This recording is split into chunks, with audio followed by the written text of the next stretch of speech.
Hello，大家好。之前的原味古枣蛋糕你们学会了吗？今天我们再来制作一款巧克力味的斗豚古枣蛋糕，口感松软绵密，而且这次还带流心哦。这次的配方做的是一个6寸的量。首先我们把蛋清蛋黄分离备用，这里要注意蛋清的碗一定要干净，无水无油。接着再准备一个干净的大碗，里面筛入低筋面粉和可可粉。然后再把玉米油加热到70到80度，接着再把加热好的玉米油直接倒入面粉中，迅速用手动打蛋器搅拌均匀，然后再把牛奶加进去，继续搅拌均匀至顺滑状态。最后把蛋黄加进去搅拌均匀，搅拌好的面糊是呈现一种顺滑的状态。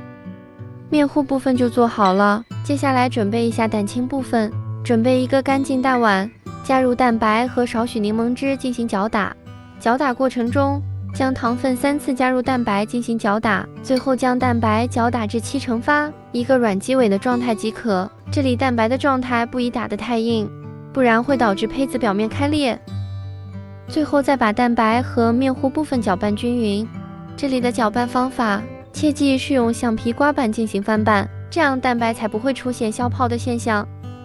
提前准备一个6寸模具，周围包一层锡纸，然后在中间和底部再围一层油纸，这样更方便最后脱模。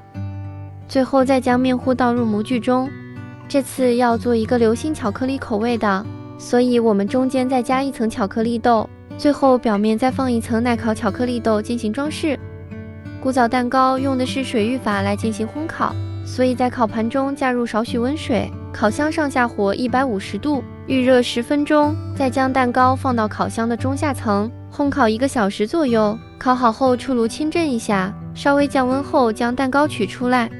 再将周围和底部的油脂去掉，这样我们美味的巧克力味斗豚古枣蛋糕就做好啦。